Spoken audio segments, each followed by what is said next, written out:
Hey everyone, this is Jordan from Sleeklens.com, and in this video I'm going to do something different than I've done in the past when it comes to some of these videos.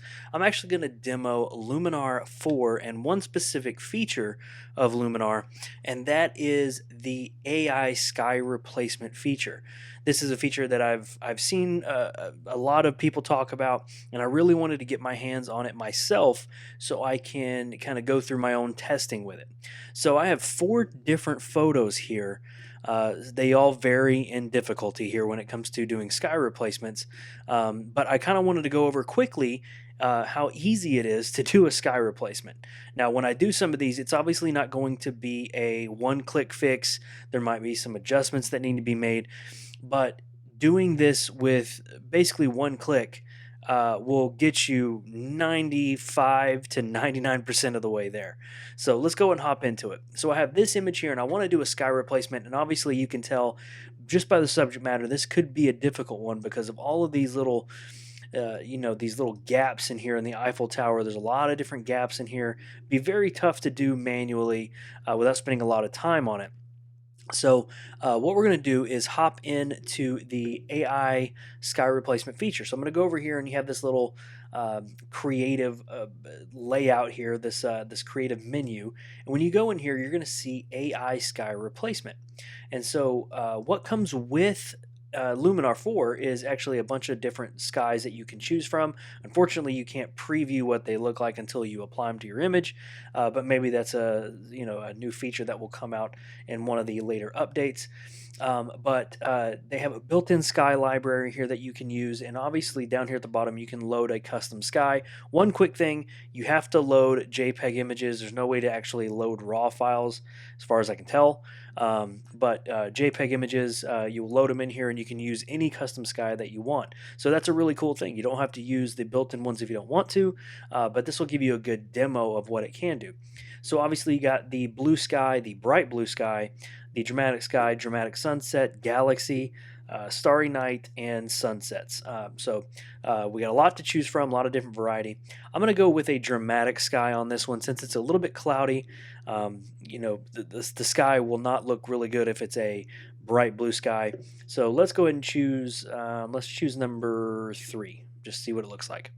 So obviously you can tell very dramatic sky, does not match the scene whatsoever, but you can see just by looking at it, we'll go back and zoom into 300%. It did a really good job of getting into these little tight spaces here.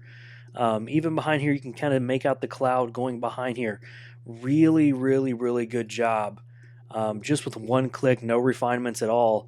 We'll go in here to the horizon line here. Very, very nice. The clouds really don't go much into the trees more than they should. Might lose this little building back here. It kind of has a little bit of the sky wrapped on top of the building. But overall, very good adjustment. So let's go ahead and try a different sky, see what we can find here to work better with this scene. That one doesn't look too bad. The sun direction's a little bit off. Obviously, the side of this would be lit up a pretty good amount if the sun was right there. Let's try another one. So that one's not bad. I kind of like that one. The colors are a tiny bit off, but we can change those. But overall, the selection around the Eiffel Tower, really, really good there. Really, really good. The trees look really nice. So if we wanted to do some refinements, we could actually go over here and maybe warm the color temperature up of the sky. That'll just do it selectively on the sky. We can take the exposure up on the sky a little bit to brighten it up, to maybe help it match the scene. We can go into the edit mask and we can actually go to brush, and let's say it got a little bit in here, and we can start painting this away. Just hold the Alt or Option key for, if you hold it down, you kind of get a minus there, and you can start painting away some of these. You can see I can start painting away this sky right there, but obviously we want that back, so we'll click there. Overall, really good adjustment. I would actually take this and do some more refinements to it and have a fairly decent image. So that's a really good adjustment there. I really, really, really dig that. So now let's go and try this one. I chose this one. It's got a little bit more clean lines than the ones that I've been trying to test. With obviously the clean lines of the house, it should make it a little bit easier. But the haze that's coming in from the sun, it kind of could mess with it a little bit.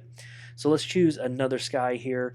We can try one of the blue sky 4. Let's try that one, see what that looks like. Not bad, not bad at all. There's a little bit of haloing going on. You can see right here, a little bit of halo, a little bit of blue coming into the roof line, but not bad overall.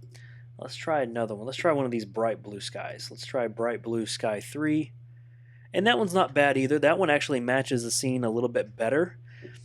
So I actually kind of like that one. We can go back in here and see that blue that's coming in on that roof line.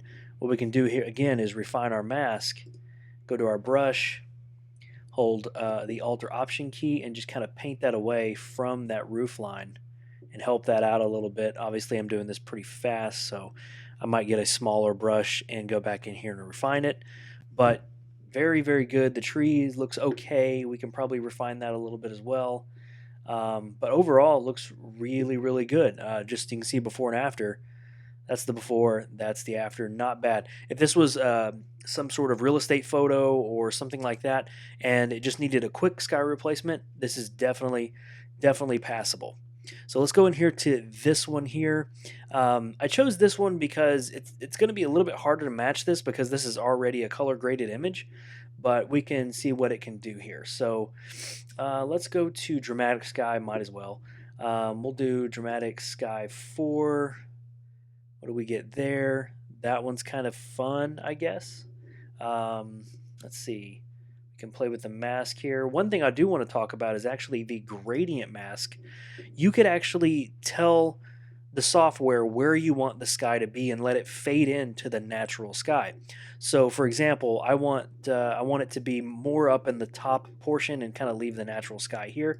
I could actually take a gradient and drag it down, and you can see it's applying the sky there, but it's not going everywhere. It's still applying the sky around the rock face here, around the bicyclist here, but it's not applying it down here, and it's actually doing its live cutout, basically its live masking over the cyclist. We can choose a different sky so maybe you can see a better idea of it. So there we go. You can see that's the more dramatic sky up top, and the more natural sky down below, which could be really good if you're just going to have it mask into an existing sky that already has a pretty decent effect to it. If you just want a little bit of punch maybe in the upper left or right portion, that's a great way to do it as well. So again, that was a really quick and easy sky replacement for that image. It actually worked out pretty well, and that sky, that particular sky, Dramatic Sky 3, works really great with that image. So that's a very, very good one as well. So this one, I have one more here, and this one's probably a little bit tougher one, again because of this section right here. All these trees, no leaves on them, tiny branches everywhere.